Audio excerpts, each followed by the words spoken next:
Hello friends, नमस्ते। आप सभी को। पिछले वीडियो में हमने बात किए थे ई बैंकिंग क्या होता है। इस वीडियो में हम बेनिफिट्स जानेंगे कि बैंक को क्या बेनिफिट्स मिलता है। पहला बेनिफिट है कम्पिटिटिव एडवांटेज। बैंक को कम्पिटिटिव एडवांटेज मिलता है, बैंक को कंपटीशन में हेल्प मिलता है। हमारा सेकंड पॉइंट है अनलिमिटेड नेटवर्क। बैंक इस मतलब कि इसको बहुत सारे लोग एक साथ यूज़ कर सकते हैं। ऐसा नहीं है कि 10-12 लोग खड़े लाइन पे और एक बंदा कर रहा है। इसको बहुत सारे लोग यूज़ कर सकते हैं एक ही टाइम पे, एक ही साथ, जिसके कारण ब्रांच में लोड कम हो जाता है। Reduce load on branches. Branch में लोड ये कम करता है इसी के कारण। तो अब हमारा अगला टॉपिक ये तो हो गया बेनिफिट्स टू बैंक। अब हमारा अगला टॉपिक कुछ बेसिक है, जैसे कि डेबिट कार्ड। डेबिट कार्ड क्या होता है कि आप एक अपने सर्टेन अमाउंट जितना आपके बैंक अकाउंट में है, आप इलेक्ट्रॉनिकली या फिर कहीं पे भी मशीन के थ्रू, मशीन होता है ना स्वाइप करने वाला, उसके थ्रू आप पे कर सकते हैं। उसको डेबिट कार्ड बोलते हैं। ये उसके थ्रू आप एक अमाउंट पे कर सकते हैं और वो अमाउंट डेबिट कार्ड में आपके बैंक अकाउंट में जितना उतना ही होना चाहिए। मान लीजिए कि आपके अकाउंट में 10,000 रुपये है, तो आप 10,000 तक डेबिट कार्ड में पे कर सकते हो, उससे ज़्यादा नहीं। इसका अगला है क्रेडिट कार्ड। इसमें क्या होता है कि 10,000 है, कोई बात नहीं, आप 10,000 से ज़्यादा भी पे कर सकते हैं, या फिर पैसा नहीं भी है तो भी आप पे कर सकते हैं एक सर्टेन लिमिट तक। और उस लिमिट पे स्टॉप हो जाएगा। साथ ही साथ उसके ऊपर आपको इंटरेस्ट भी लगेगा। उसके ऊपर नहीं, उसमें भी आपको इंटरेस्ट भी लगेगा। उसके ऊपर अलाउड नहीं होगा और जितना अमाउंट रहेगा उतने में इंटरेस्ट मिलेगा। अब जो टॉपिक है बहुत ही ज़्यादा इंपॉर्टेंट टॉपिक है, ध्यान से सुनिएगा। नेफ्ट और RTGS. NEFT, NEFT national electronic fund transfer. इसमें क्या होता है कि 2 लाख रुपए तक आप इलेक्ट्रॉनिकली फ़ंड ट्रांसफ़र कर सकते हैं। ये हमारे भारत में कुल 75,000 बैंक्स में उपलब्ध है।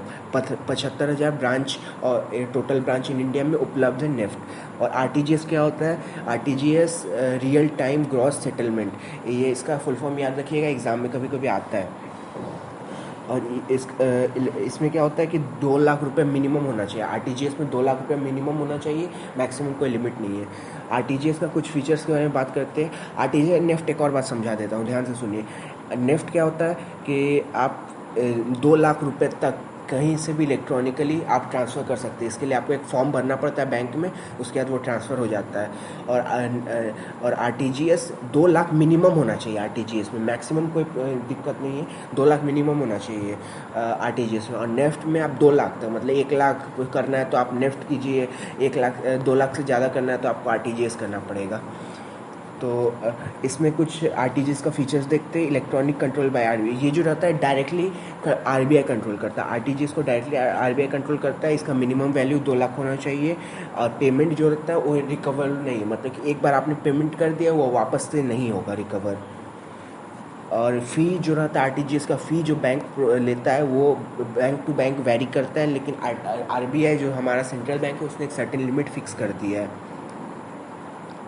तो हमारा अगला टॉपिक है एटीएम, ऑटोमेटिक टेलर मशीन। ये एक्चुअली मिथ रहता है एक कि एटीएम का फुल फॉर्म है एनी टाइम मनी, पर ऐसा कुछ नहीं है। एटीएम का फुल फॉर्म है ऑटोमेटिक टेलर मशीन। ये आप एटीएम के बारे में तो आप जानते ही होंगे क्या है नहीं है, इसको मैं ज़्यादा एक्सप्लेन नहीं करूँगा, फिर भी बता देता हूँ कि एटीएम से आप कभी भी पैसा निकाल सकते हैं 24/7। जिस बैंक का रहेगा उस बैंक से, और कभी कभी आप दूसरे बैंक से भी निकाल सकते हैं। दूसरे बैंक के एटीएम में आप मंथली में शायद 4 बार एक निकाल सकते हैं, उससे ज़्यादा नहीं। एक लिमिट रहता है कि आप अपने बैंक से निकालिए तो आपको कोई ये नहीं रहेगा, और दूसरे बैंक से निकालिएगा तो 4 बार का लिमिट है शायद, और उसके ऊपर चार्ज होता है कुछ। और हमारा 6 नंबर पॉइंट है ई कैश। ई कैश इलेक्ट्रॉनिक कैश रहता है, जैसे कि डेबिट कार्ड, क्रेडिट कार्ड, ये सब तो एक इलेक्ट्रॉनिक है, इलेक्ट्रॉनिक कैश है। फिर इसके अलावा आप कभी बैंक ट्रांसफ़र करते हैं तो उसे वो भी ई कैश ही होता है। तो ये टॉपिक इतना ही है। एक हमारा छोटा सा टॉपिक और हम देखेंगे, इंश्योरेंस सर्विस। इंश्योरेंस सर्विस क्या होता है कि आपने किसी चीज़ का इंश्योरेंस कराया हुआ है, तो अगर वो मतलब एक्सीडेंट होता है उस चीज़ का, तो आपको मतलब उस कंपनी से पेमेंट मिल जाएगा आपका, और इसके बदले में आपको प्रीमियम देना पड़ता है। इसके ऊपर डिटेल में हम बात करेंगे, लेकिन पहले कुछ बेसिक टर्म जान लेते हैं। इंश्योरर, इंश्योरर क्या रहता है? द इंडिविजुअल और a firm who is the insurance coverage law.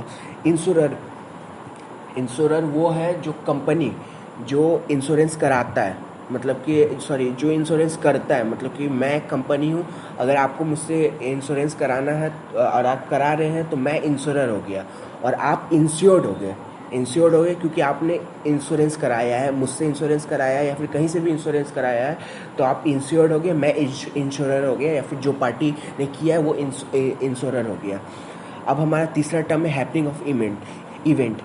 आप इंश्योरेंस बहुत टाइप का होता है, इसके बारे में हम फर्दर जानेंगे क्या है नहीं है, पर बता दूं कि अगर कोई इवेंट के ऊपर, जैसे कि आपने आग के ये फायर इंश्योरेंस लिया है, तो अगर आपका कोई शॉप है और उसमें आग इंश्योरेंस लिया हुआ है, फायर इंश्योरेंस, और आग लग जाता है, तो आपको कंपलसेशन मिल जाएगा कंपनी की तरफ से। अगर मैं कंपनी हूँ तो मैं आपको कंपलसेशन दूंगा, जिसके बदले में आपको टाइम टू टाइम प्रीमियम देना पड़ता है। प्रीमियम क्या है? एक सर्टेन अमाउंट है जो आपको टाइम टू टाइम देना पड़ता है इंश्योरेंस कंपनी को, जिसके मतलब कि आपको प्रीमियम देना पड़ता है। एक फ़ी की तरह होता है ये कि आप प्रीमियम दीजिएगा, तो अगर इवेंट हैपन होता है तो आपको कंपलसेशन मिलेगा। तो इस वीडियो में इतना ही। अगर आपको वीडियो पसंद आए तो लाइक करें, कुछ डाउट है तो कमेंट करें, और अभी तक चैनल को सब्सक्राइब नहीं किया जल्दी से सब्सक्राइब कर लें। और इसके जो अगला वीडियो होगा वो बहुत ही ज़्यादा इंपॉर्टेंट वीडियो होने वाला है। ये प्रिंसिपल ऑफ इंश्योरेंस हम अगले वीडियो में बात करेंगे, जो बहुत ज़्यादा इंपॉर्टेंट टॉपिक है, बहुत बहुत बहुत बहुत ज़्यादा। तो इस वीडियो में इतना ही। Thanks for watching the video.